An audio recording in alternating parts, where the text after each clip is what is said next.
Well, friends, it is an honor for me today from Grand Rapids, Michigan, to be in conversation with Julie Ty at Fuller Theological Seminary, Southern California, Lisa Weaver, Columbia Theological Seminary in Atlanta, Georgia, and Jeremy Begbie, who today is at the University of Cambridge in England and will soon be traveling to Duke Divinity School, where he also has an appointment. So welcome to you, Julie, Lisa, Jeremy. So good to be in conversation with you today. Thanks for having us. Thank you very much. Good to be here, John. Today we have a timely topic to discuss, and it really is an invitation for us to step back and reflect on this remarkable, very challenging year that has been 2020, and to think in particular today about online engagement, forms of communing with each other, praying together, experiencing the church in ways that draw upon the internet and other ways of being together in this era of technological change and innovation. And to start our conversation today, I'd like to invite each of you to reflect a bit autobiographically. So if you think way back to going into the year 2020, now that feels to me like about 5 years ago, but nevertheless, what were some of your primary attitudes about and practices of engaging in church life online? And then how have that changed over the course of the year? Let's explore this autobiographically first. So Julie, could we begin with you? Sure. Wow, it does feel like a really long time, and it's still not over yet. We're still right at the tail end of this, and it feels like a million more years to go. I think when we first entered into 2020, and then specifically the pandemic, the global pandemic, I was a little nervous about what worship would look like and how we would continue to foster a sense of community. I work at Fuller, and my main space of worship, I direct chapel there. So I'm working with a lot of seminarians and faculty and staff and alumni. And I was really, really concerned about that community aspect. When you don't have physical touch as a part of interacting with one another and shared space, breathing the same air, that's suddenly dangerous now. And without those things, how do we continue? But I think one of the things that I was really surprised about was what collective trauma can do. Because we are experiencing this trauma together, there is this sense of unity that I didn't expect. At least this baseline understanding. Before, it was really difficult to unite across particular human experiences because somebody in the room is not going to be experiencing it, and somebody in the room did not find it to be important, or whatever it is. We all have our limitations in what we can handle. But because this is a global pandemic, and because our school is global, across the world, we were experiencing this trauma together. And even though it's not a happy thing, it is definitely a painful experience. We are experiencing it together. And it's like this unifying baseline, fundamental grounding that all of us can stand on. And for the first time, enter into one another's vulnerabilities through a suffering that we all have experience with. And so that's been really interesting. I will say that we actually were doing research in online engagement for 5 years prior to the pandemic. So we actually had a lot of experience doing it before this hit us. So in some ways we were lucky in that way. But trust me, it was a huge learning curve anyways. So even though we've had a 5-year head start, we still were learning everything on the go and on the fly, and just honestly just feeling like we're constantly playing catch up, which I'm sure many churches and other worshiping communities could understand. It's just a constant game of catch up. But 2020, I'm hoping that 2021's a little better, that maybe we are on a better footing and a better grounding when we enter into this next year. But yeah, that's what we've been experiencing in our community. Good, thanks so much. And Lisa, how about you?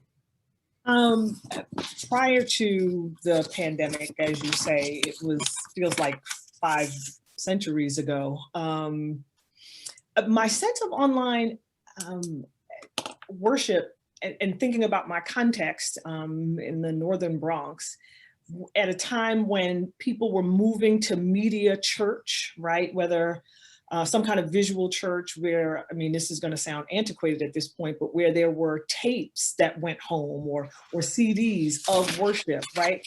And that not for someone not to be present in worship meant that they were sick or shut in, as we would say, right? And so now we have this context in which someone made a joke, everyone's on the sick and shut in list, right? We're all, basically home, certainly at the beginning. And so my attitude prior to the pandemic was thinking about it as meeting a need of a particular constituency of people. And so now it shifts to the entire congregation. And so the way that we would look at online worship as it shifted, it shifted how we looked at it. For those of us who had gone to church and we would watch a second service, right? We'd watch something else in the evening. And now this was our primary form of worship. So I now looked at it differently. I engaged it differently. And in some places where on church that was online, you felt like you were, my language, it was almost voyeuristic in some ways, because it felt like, oh, I am watching something happen because it was streamed or viewed and recorded with moderate, low, depending on where church fell on scale. They were like, we're just streaming worship for people who are not here. And so we're doing this. And so now the shift of having to be conscious to a virtual audience. So the language has to change, and I'm probably getting ahead of some other questions, but the language and the shift change. So I'm paying attention, and as someone who was an English teacher before, to watch the language shift, right? How do we as viewers engage it, but how do those, as one minister at my church says, how do those who make church, how do we do that differently? And so it causes a different kind of awareness. And especially as one who looks at things liturgically, and as the liturgist side of me looks at things, it becomes different. You look at lots of things differently, but I'll stop there. Okay, thanks so much. Jeremy, what about your experience? Thank you. Well, I need to make clear where I'm coming from in this, which is probably a little bit different. The issues confronting the US are similar to the UK as far as COVID is concerned anyhow, but they take on a slightly different color for all sorts of reasons. You need to bear in mind that we had a severe lockdown March and April, when all churches were completely closed. You were allowed out of your house for an hour, but that was it. And if you had to take transport to work, so be it. That felt extraordinary. So that was my first experience. Since then, things have eased a bit, although at the end of last week, we're now into a new, milder lockdown. But corporate worship is not allowed during this time in a church. I also need to make clear I'm ordained and very involved in my local church. So that's where I'm coming from. But to answer your question, and going to 2020, I never really thought about the online dimension of church in any great depth. I think I said the daily office, along with the rest of the Church of England. I occasionally listened to sermons online. I Skyped with many Christians abroad, and yes, checked up on my own church website. But that really was about it. I'd had no experience of online corporate worship in practice. Plenty of what Lisa was talking about in kind of media worship, but not online. And I was probably, coming into 2020, pretty suspicious of it because of its more obvious downsides. What's changed? Well, I've begun to see, of course, many of the upsides as well as the downsides. But I think more at a kind of deeper level, I've been made to think much more deeply, well, frankly, about what it means to be a member of this strange community called the church. A community that at some stage has to involve embodied presence to each other in physical spaces, but which also is extended, distance, multi-ethnic, global, worldwide. And it's holding those two dimensions together and thinking about those two theologically. That's been the real challenge for me. That's how I've had to change. I've just had to think much more carefully about what being a church and being church actually means. I think that's the best way of answering that. I think of the historical discussions about the visible and the invisible church, and even how some of that language that goes way back in the tradition resonates differently in light of the You contemporary begin to see context. new dimensions of that very ancient language. Yeah, indeed. Well, let's continue. And really, this conversation is an attempt, I'll say fairly early on. I think we've been doing this all along, but still, after such a dramatic year of disruption, to begin to answer questions related to what's going on underneath the surface. What are the most significant discoveries, insights, kernels of wisdom after sorting through all of the stuff that's appearing out there in the blogosphere about this? What will endure as some of the key insights going forward?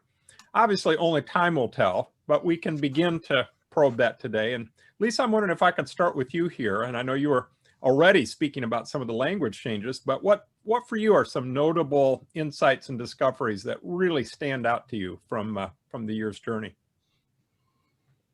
For me, one of the key insights that this period has raised is the power of the visual image. And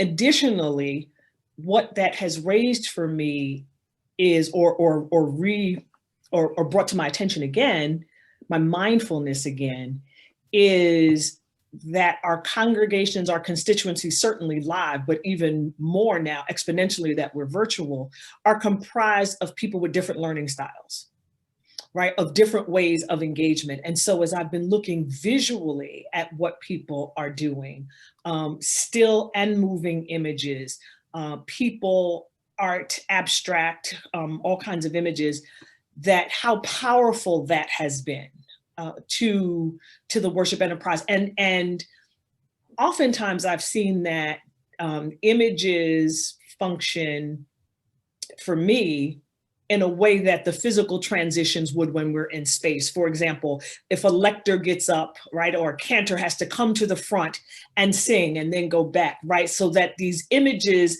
now become these transition points that, interestingly, I find can hold you more theologically than watching someone walk across, a platform or something and going back to their seat, right? There's a different way that your engagement is sustained. I've come up with this term, visual or virtual choreography, right? There's a choreography of film, of image and movement that I find interesting. That was insight.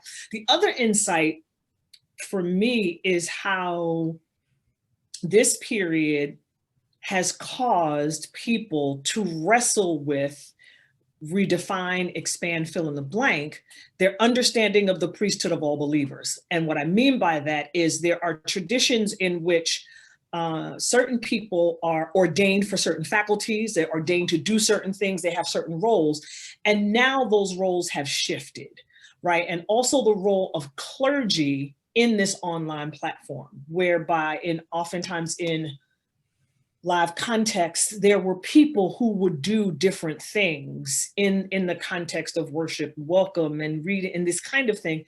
And so how that looks different and what is the role, one of my insights is how the role of clergy has shifted, how it has shifted and how things and people are now reorganized, how there's a different kind of choreography to worship than there was before, which I'm finding fascinating. And there's still things that are coming out of those observations. It's like video editing will need to be really thought of as a pastoral task, right? I mean, I'm thinking of this, right.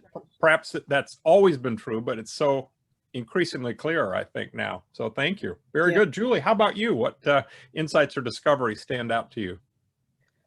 Oh man, so many. Yeah, I've been really stunned at how incredibly local we have to be, as well as how incredibly engaged we have to be globally as well. So people that would have maybe tuned into our services online this entire time, but we were always in person, are suddenly on the same playing field. We're all equalized on this platform. And so they get to engage in the same way, have the same limitations that we didn't know that there was this whole community of people that were watching our services and engaging with what we were doing. And now we see them and now we know them. So there's like this global coming together, but also because the pandemic has so many, produces so many obstacles in being in community. If there is somebody who needs groceries or something in your church, it's the local community that really has to come together to support that person. And so this local hyper-localizing as well as this expansion is happening almost at the same time. And that's kind of bizarre and exciting at the same time. In terms of liturgy and worship and the ways that has shifted for us is our realization that there is so much to draw from in the mundane. And we used to, a lot of churches say, come as you are or whatever. Really, we're going to be coming as we are now that we're on a platform like this. You're literally looking into my house. You can know a lot about me just by looking at the things behind me.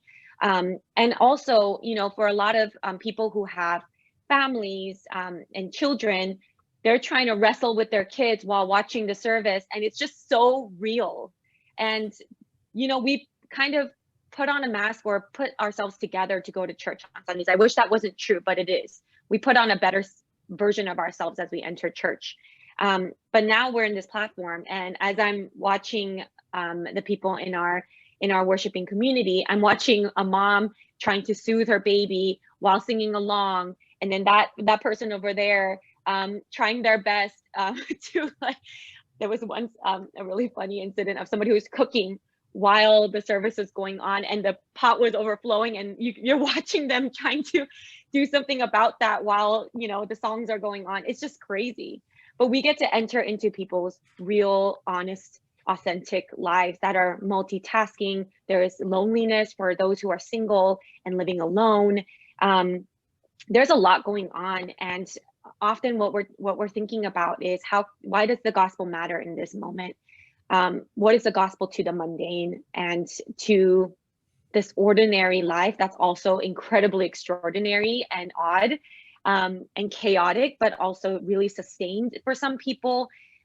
We're just really excited about how our liturgies, and as Lisa said, our language has changed around how we engage people because we have limitations, but also those limitations foster a sense of real creativity around what we can do with the boundaries we've been given. And so those are some of the things that we've been wrestling with and learning from each other. And also how we can, this is a practical note, how we can engage as many senses as possible in one go. Lisa mentioned about the images being such an important, it's also, the images are leading us in worship in a lot of ways. So how do we engage our many different senses? So for us, our deaf community has been really teaching us how to engage our bodies in communicating with one another. And that's been really helpful for us because there's something tangible and practical that's utilizing our bodies to communicate. We've been trying to figure out clever ways to help people occupy more senses at one go. Also helps them to keep their attention. It keeps their attention for a little longer, but also there's a sense of really going into what's happening in that moment, because our senses of hearing, seeing, touch, movement, even just focusing on breathing has been incredible moments for us doing these things together. So that's what we've been learning. Thanks. Oh, thank you. Yep. So many different themes. I think that your comment about the deaf community is really significant, and the number of examples we continue to hear about who is a teacher and who are the learners and what are the unique and new opportunities here. I think that really, we look forward to continuing to learn from that and other examples. So thank you. It's wonderful. Sure. Jeremy, what about you? Notable discoveries or key insights that you're already seeing? I guess also all sorts of things come to mind as well, but I'd single out two. I've been made to think much more about those we could call the least of these. Lisa's touched on this, of course. In other words, those for whom getting to a building or gathering is a huge struggle, and being among a crowd of people is a struggle. So, yeah, the homebound, those with no car or transport, the chronically ill and their caregivers, persecuted believers, those hard of hearing, you've just mentioned those, Lisa, the severely disabled, those with unusual learning styles. I actually, in preparing for this, I wrote a number of emails to some of the Christians I know best in the UK and the US. I hope you're impressed, John. I spent many hours preparing this material just because it was you. Now, I have a good friend with a chronic illness who struggles to church each week, who wrote to me last night, quote, "I honestly felt a huge relief that I could attend a service without having to go out," unquote. And she has in mind her church, her community, those she already knows intimately.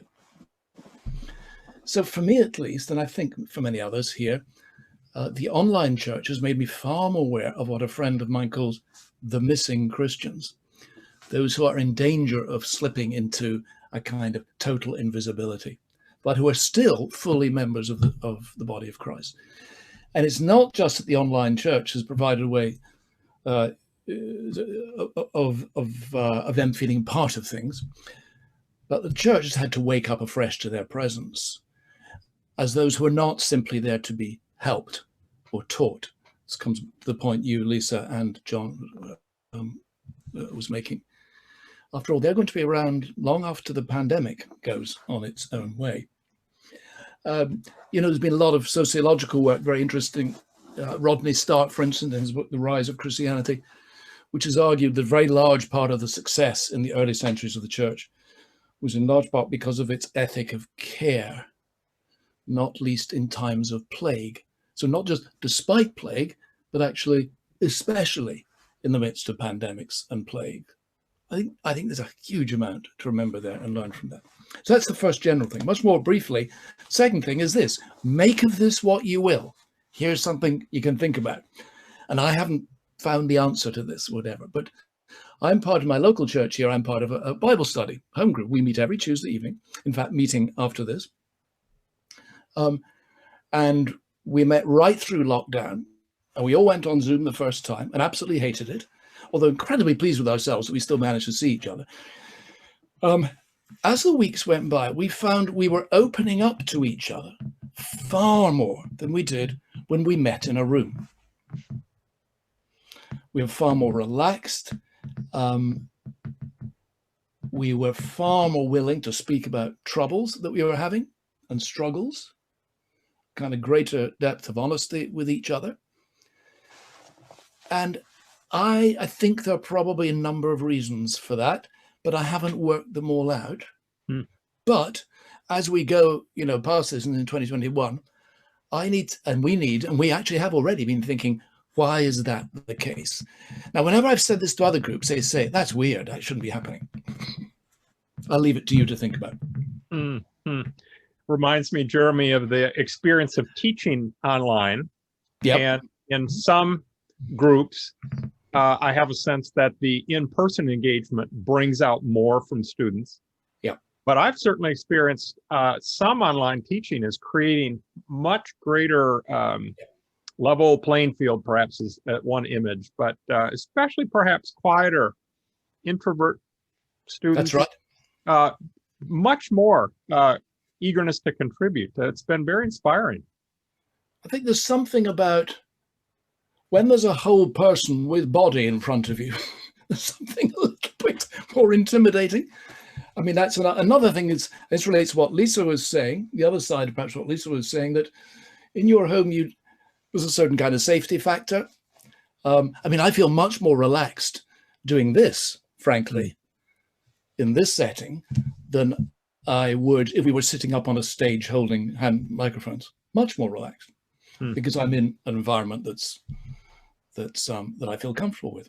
And those things I think we need to think through much more. I think that I'll underline that too. This question of what are the new vulnerabilities, and then what are the places that vulnerabilities less. So thank you. Very good. I'd like to turn the conversation now, and perhaps Julie, we could go back to you if it's all right to start this here. It's really a conversation about obstacles and challenges.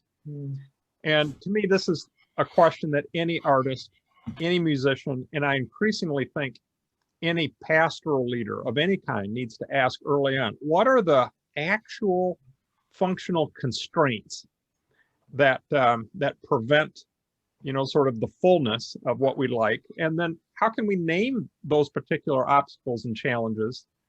And there are a few that, come to mind, maybe that are more obvious, but sometimes it's the obstacles that are a little under the surface that really need to hold our attention. So I wonder if we could reflect together on obstacles and challenges to, and I'll keep coming back to this language of prudent, wise online virtual engagement. So Julie, let's start with you. Yeah, I think what we've been, my team and I have been thinking a lot about lately is this issue. I guess it's the best way we can articulate the differences between what might be, maybe some of you who are teaching online can understand this a little better too. The difference between something that feels transactional and something that feels covenantal.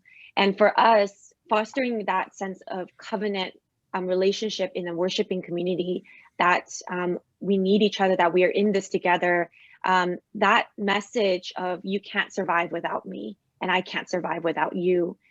We've been really working hard to build that in this platform that took away our ability to touch. And that's been really difficult for us, because what sometimes overcomes the feeling of something being transactional, as in you're logging on because I have something you need. For students, it's I'm logging on because, well, I need a grade. And before, maybe a relationship between a student and their instructor was more covenantal. It was relationship. It was the professor walking to see transformation occur in their students. For us, it's the ministers that have wanted. We want to witness. We want to witness transformation in your life, and that's become a little harder to do. And so sometimes when we're on this platform, and on Sundays, I kind of peruse different churches to see what they're doing and draw from different ideas, etc. And I've been seeing the difference between incredibly high production, which feels transactional. You're logging on because there's no interaction with the person who might be viewing this. There's less participation needed from the congregants or from the community to involve themselves as a part of this liturgy. The liturgy cannot happen without you, is not a part of it, because it's high production and the team is on usually like in their own church setting with lights going everywhere, and they're doing their thing and they're doing it really, really well. I mean, the music is spectacular, the lights and the show and the fog machines and everything spectacular. But I don't feel like I need to be there for this experience to occur. And so I can be very voyeuristic. I can kind of tune out, tune in when I want to. And so it feels kind of, I only tune in on the parts that matter to me, and I'm just kind of out of it for the parts I don't. And that feels transactional. You're just getting what you need, and there's no need for us to have any kind of relationship. And so for us, it's been this game of trying to strike a balance between production and things feeling incredibly real and interactive, and us saying we need your participation for the sake of this liturgy to work and happen. So for us, we're trying to strike that balance. Obviously, as a performer, I want highest production possible. I want it to be glorious and glamorous and amazing. Not a single hiccup as we go along, not a single note out of place. I would love that, you know, but I realize that makes a greater distance between myself and the people I'm leading. And so let me also say on the other end, if the production is so low and it's so poor, it distracts me so much that I can't feel like I can get into it. I'm not really with you. I'm just so bothered by the camera turning and shaking and so I don't, it's too much for me to not, I can't get into it. So we're trying to strike this balance in between. And I've learned through this time that the liturgy and the language has to change, and we have to do more things to involve people into what's happening. So really practically, it could just, if we're using Zoom, for example, as our primary modality, then in that space, there might be moments where we ask everybody to unmute and it's gonna be chaos. We're gonna do the Lord's Prayer all together in whatever language and whatever style you wanna do it, go for it. And it's gonna be chaos, and you're gonna hear this, and Zoom will wanna like mute out the lower voices and, you know, wanna focus on the higher, I mean, it's gonna be organized chaos. But thank God for it, because at that moment, that chaos couldn't have happened unless everybody was participating. You gave into this work of the people. You were a part of that. And so there's been this balance striking. Some of the videos we are more a little higher produced, and others are just live and kind of messy on this platform. And it's been really helpful to see where people feel most engaged, and also not just to hold their attention, but we need them to know that we need you, you need us, and how can that message come across screen to screen and all together, so that it's not transactional, but it feels and hopefully is covenantal. And it strikes me, those are. May I come in? Sorry, could I come in on that, John? Yeah. And just say, I think that is wonderful what you say, Julie.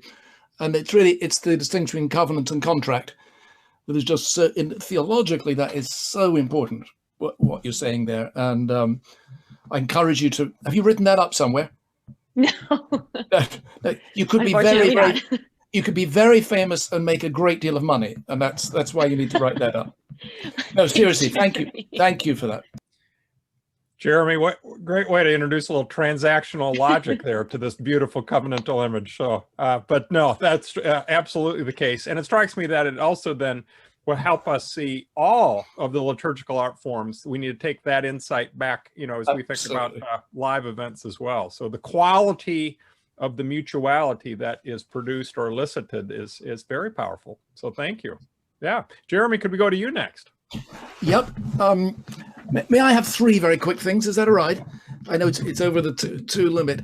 Related, picking up a little bit on what Lisa's saying, it seems to me, this is so obvious to you folks, but that our screen culture, of course, will in many cases encourage people to engage with their screens as spectators, voyeurs, or perhaps more accurately as consumers, those who choose what they wish, where the choice of the individual becomes central. It seems to me a very big challenge as we go into that screen culture, which we simply have to do, we simply have to engage it, is always remembering that the church is not a community I buy into. It is a community into which I'm thrown. I use the word thrown by baptism, with people ideally that I would never choose. You know, I don't choose who to spend eternity with. That's the whole point of the church, I think, and that seems to be very important. How are we going to resist that underlying kind of theology of consumerism? Seems to be a very big thing. But anyhow, the slightly bigger things. Okay, a couple of challenges. The challenge of speaking and thinking together. Sorry, speaking and singing together. There's a lot of psychological research, of course, of what happens when people recite things together, and indeed when they sing together, that embodied presence to each other makes a huge difference to the sense of being in community. The quality of empathy is incredibly important here, and that music is extraordinarily powerful in this respect. It doesn't have to be music, but very often is. Even having discussions is very hard. As we found a little bit here, if someone interrupts, it's quite hard. The kind of informal to and fro you enjoy in conversations is hard to sustain online. But anyhow, speaking and singing together, it seems to me, do we not need some new software that allows everyone to pray, speak, or sing together at a time that would actually sound okay? I realize there are lots of experiments of online choirs and all those things that have to be set up, but still there's something about the embodied presence of singing together and speaking together that I feel we're missing out on. Second, I'm going to call it the challenge of following up. In the UK, believe it or not, recent surveys have shown that during our severe lockdown, March, April, on average, 50% of young people, 50% of young people in urban areas, of young people, that's 18 to 34, regularly engaged in online faith-related activity, including regular prayer and online worship. Over 1 in 4 of the population as a whole in the UK engaged regularly in online organized worship during severe lockdown. Now, we can be very cynical about all that. So, well, I'm incredibly bored, here's something that might be worth a try. So, okay. But when I say about the following up thing is, who are these people who drop in? What's happened to them? Have we found ways of extending that fleeting contact? And if we can find ways, what's that going to look like? I don't have any easy answers to that, but it's something we surely are going to have to take seriously. What about all those numbers on the kind of hit things on YouTube? Who are all those people? A couple of things to think about. Indeed. Well, thank you. Your first comment, Jeremy, I'm thinking about how we might need some suggestions for how to participate in online. How would we encourage our young children, but then our older children and adults? What does it mean to follow along and attune our voices? That we might need some whimsical and creative teaching along those lines. So I'm sure. I look to the Calvin Institute for that, John. Yeah. Well, we're just consumers, remember? That brings us into the realm of liturgical catechesis. And anytime we're talking about that, I like to turn to Lisa Weaver. So Lisa, yes. Eager to hear your insights here. Lisa has the answers. You must have been reading my notes, John. So obstacles, the obvious ones are budget, right? Those are, just to kind of name those and get those out of the way. Obvious ones are technology, people's access to them. And another obstacle is to reimagine who the liturgical participants are. We need to reimagine that. John, as you said earlier, that video editing is now a pastoral ministry, right? Because we are making church. There's a virtual video choreography that needs to happen. Something as simple as angle of the camera. I'm saying this in the most delicate and charitable way I can. I really want to exhort people to consider not having people look up someone's nose while they're reading, right? To really get someone to think about that, to call in experts. But now on the more faith-related matters, Julie, I like Julie's language about transactional and covenantal. It made me think of Sacrosanctum Concilium, right? Where you talk about active versus passive participation. And, as someone who is very interested in formation, right? We understand that we're in people's homes, we're in their lives, they're cooking, they're doing all of these things. And how do we get them to be still and know that God is God, right? But the part of the challenge is that we're locked up. And so people have to multitask. How do church leaders get people to pause and stop and say, how do we invite them into contemplative time, silent time, this notion of, as Julie was saying, this entertainment model, like things have to be smooth and pieced together so well that it becomes something that we watch rather than enter into. And so part of the challenge, I think, in that regard is to remember that we have an incarnational faith, that it is embodied. So in what ways do we, like to Jeremy's point, like we need more software so that we can all hear, sing, speak, engage in that manner. One of the challenges is formation follow-up. I am glad to see many churches, if you want to join, if you want to, whatever your tradition is, accept Christ, if you want to be a part of this community. My questions are, I'm doing a survey on this, is how do you do that? How do you render pastoral care? How do you form faith community? There are online Bible studies, there are all of those things, and that's great. And COVID presents its own pastoral care challenges, right? But you have a community, as Julie was talking about the local and the global, you have a community that is your local community, and they are logging in because we cannot gather. But when someone dies, right? How do we faithfully tend to people who connect to this faith community, and they're in California and I'm in New York? Yep. Right. Absolutely. And so how are those things negotiated, facilitated? And so how do we also make things not feel, I think this is to Julie's point, like a commercial? How do we, Julie, to your point, right? You want it to be this, you want it to be perfect. I'll give a quick anecdote. My pastor was known for his favorite service being our communion service, his favorite service. And we were sitting in his office one time and we were talking, and there was a way he would grind his teeth and you could see it, right? And he said one time he was upset about communion, and he was grinding his teeth, and he heard the Lord say, he said, "This is my table." Right? You're worried about perfection and things, and a way that we have to let some things go. Right. But how do you teach what we would call in a different realm, soft skills, right? How do we teach these dimensions of faith and have people enter in? How does the slick and glossy support and work against deep tissue formation issues? So those are challenges that I think people need to think about. And for me, one of the things that the pandemic immediately brought to mind, I said to myself, God, are you calling us to think about church as cell churches in the early church?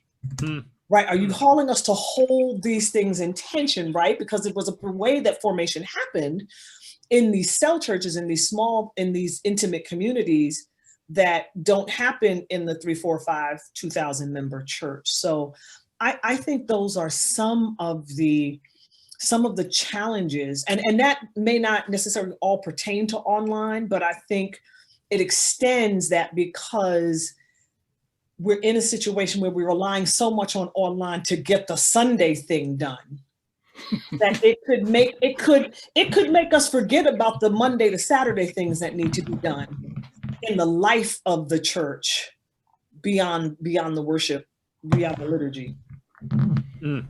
Thank you. I love the picture of, I love the picture of deep tissue formation. I think it's fantastic. Thank you. Yeah, well, and as we're talking, I'm thinking about how important it is to do just this kind of thing, which is in local communities to pause and ask the question, what's the deep wisdom we're learning? What are the constraints under the surface? To have the discernment conversations not just be about technical adjustments that are needed, that's right, but to intentionally probe those deeper questions. And if we're doing that along the way, that's going to make a great difference. So as we move toward the end of our conversation, I'd like to invite us to look ahead. We do not know what will be coming, but it is fascinating to think ahead to a time we all hope and pray when the pandemic will subside. And I think there's pretty universally statements of recognition that life will not just go back exactly to the way it was, that certain habits of mind, of heart, of body, and of interaction will continue, and that in some ways, the most significant discernment is out in front of us yet. to discern how we will negotiate that. And so I'd like to invite you to be looking ahead now. And Jeremy, I'd like to start with you here to ask about really the most important, again, insights to carry with us into that future discernment that we anticipate. And maybe just to preface this discussion by saying this really does make a difference for things like how we think about church budgets and staffing and allocation and stewardship of the precious gift we have of time, and the interactions and relationships that we tend to nourish over time. So there's a lot to consider prayerfully. I'm glad we can do this together. So Jeremy, lead us off here. Thank you. Very little, well, is it little? Very down to earth little thing to begin with, and that is, I'll just call it training in technology. However much we keep saying that a certain kind of online technology is just basic to young people and all the rest of it, there are many who are going to find it threatening. And the many elderly people I find who find it threatening. There's a woman in our church, for instance, a highly intelligent woman, and extraordinarily able in all sorts of ways, feeling very left out because she's just terrified of using Zoom. And when I offered to go round and show her, she said, oh, no, don't bother, I'll try it myself or whatever, deeply embarrassed. Just some basic training in technology ought to be available, I think, in every church. And that means more than just instructions online. It's just going to mean getting alongside someone and leading them through basic steps. So that's a very basic and relatively small thing. Much bigger thing, you want wisdom to carry forward. It seems to me, here's some enormous generalizations, that we're in a culture where we're being forced to learn to live locally. I think this comes back way back to what Julie was saying, locally and virtually. That is through embodied physical presence to each other and online at the same time. That's the culture we're just in. And it's not going to go away. It's not like the online thing's going to take over the world. No, but that's going to just intrinsic part of human cultural societal life. What the wisdom we need is to integrate the two. Now, Christians are no strangers to this. Again, this comes right back to something John hinted at early on. We have always had what you might call intensive and extensive relations. Intensive relations of embodied physical presence on the one hand, and relations to those who are not immediately visible or tangible.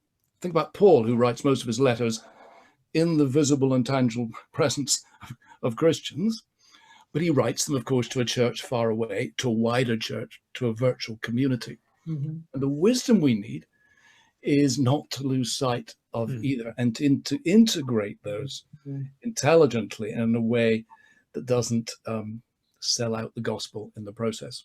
I think those are the things that come to mind.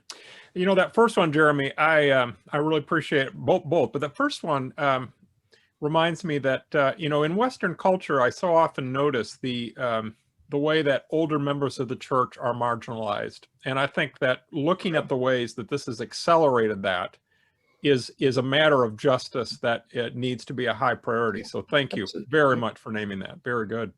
Lisa, could we go to you next, and then we'll wrap up with Julie's comments? Sure.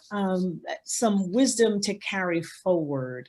To remember, and this goes back to something I said earlier, to really remember that the baptized community of believers is a priesthood of all believers, and that and to think about our participation, to think about everyone's participation in terms of a priesthood. Now, I know that sounds different in our Roman Catholic, Orthodox, Anglican siblings than it does in our Protestant siblings, but to think deeply about that, but to also give that language, because when people are disconnected from the community that makes church for them and does things for them, there is a way that people feel like they can't participate because that I wasn't ordained for that. I wasn't, but to invite them in and remind them that they're incarnational. That's number one. Number two, I think wisdom, another point of wisdom is to really lean deeply into an old pedagogical model of apprenticeship, of training people and to That's right.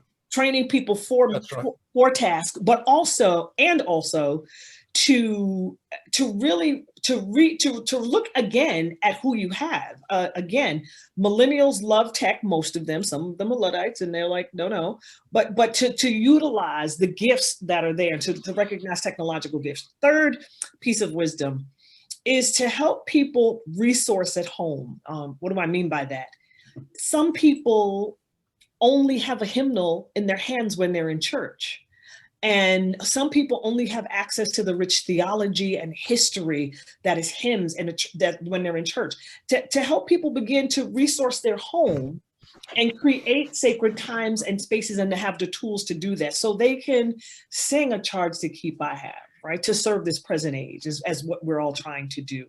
And I think the fourth piece of wisdom to help us not feel the pressure of the slick and glossy performance of worship and not performative of worship is to remember that this work is God's, right? And so we do our best in formation and following up, and that we trust that the seeds that we sow and the work that we do is carried by the Spirit, and it is God's work that we partner with God in it. Love it. Beautiful. Thank you, Lisa. Your comment about hymnals reminds me that it's sometimes the combination of low tech with high tech, and it might be a wise practice for churches to deliver an actual physical songbook for people to hold in their hands, even as they're engaging online, and what that would do to open imagination for what's possible. Great. So, Great idea. Yeah. Julie, thanks so much. What are you looking forward to carrying forward? This better be good. This better be good, Julie. It's the last comment, you know. I know. I was like, I don't know if I have anything to add. Well, I think for me, I've been in a lot of conversations with a lot of pastors and worship leaders and art directors and whatever millions of titles there are for the people who are ministering to church, to their congregations. And mostly what I've said is just for them to honestly keep it real. I think that when you said the high production thing, I think that also goes to people who are preaching as if this pandemic is not happening, preaching like everything is peachy keen. They're still right behind the pulpit that they always preach in, and don't mention the realities that we are living in and don't speak to it. And I just told them that it's really okay to even leave the church pulpit if that's possible. For some denominations it's not, but if you can preach from your own home, just so that I know that the person who is speaking to me, who is leading me, understands my very real reality, and I can feel a sense of connection to the person who's leading me, will take that. It will go a long way, even if it's just to admit that, okay, we're in the book of Acts right now, and just like the disciples were confused, Jesus left, what's going on? It's chaos. I'm feeling that way too. I'm not really sure what to do as your pastor in this way. And just to keep it real with us, I felt very moved by pastors who were just saying, really, this is where we're at. And we're together as a community, we're gonna figure out what this is gonna mean for us. And that's meant so much to me when I've sat in this. It felt like he was speaking right at me, and I was really moved by that. I also think that there needs to be a deep sense of encouragement for all the ministers and leaders of whatever kind to offer ourselves a sense of rest, because this has multiplied the work tenfold. When you have to track things in advance, when you have to figure out how you're going to do this on a Zoom platform and rehearse it and all that stuff, it's increased the work by so many more times, and it's exhausting, and I'm tired, and I think that there is something to be said about offering grace to even those who are leading to take moments of rest, even if that means one of those Sundays you're not on Zoom and you just send an email saying, put your mask on, go outside and walk around your neighborhood and just pray and ask God's blessing on your city, and let that be enough. I think we need to pace ourselves, because whatever this new normal is, or this new reality, or however church is going to look after this pandemic is over, none of us know. And this is an opportunity for us as parishioners, as ministers, to prepare our people to thrive in uncertainty. Not survive it, not tolerate it, thrive in it, because every day is we don't know. There's a lot of question marks about tomorrow. But I'm constantly and really, really aware of how much this situation we're in right now has revealed that we have not formed our people to be able to thrive in uncertainty. And I'm just starkly aware of that, as some of that uncertainty and that fear of uncertainty draws people to greater violence, deeper hatred of their neighbor, etc. I mean, I don't have to name the situations, y'all know. I think it's made it evident that we have not prepared them. So this is our chance. We still don't know what church will look like tomorrow, and after this post-pandemic world. And maybe we'll return to our cathedrals, or maybe we won't. I don't know. Maybe it'll be a hybrid of the two. I don't know. But it's an opportunity that we've been given, a catalytic moment to seize it fully and prepare our people to be people who can love a God of mystery and a person and an uncertain future, for us to be able to be people who can build a home there, garden there, build a house, and as going back to Jeremiah here, in an uncertain place, in an exilic place. Julie Ty, Lisa Weaver, Jeremy Begbie, this has been wonderful. Thank you for the prayerfulness that goes into preparing for an opportunity like this, and for the wisdom that you've shared. And it would have been wonderful to be at the Prince Conference Center in the same space. But it's also wonderful that we could engage in this way, and look forward to online comments and engagement and other ways of continuing this conversation. So thank you very, very much.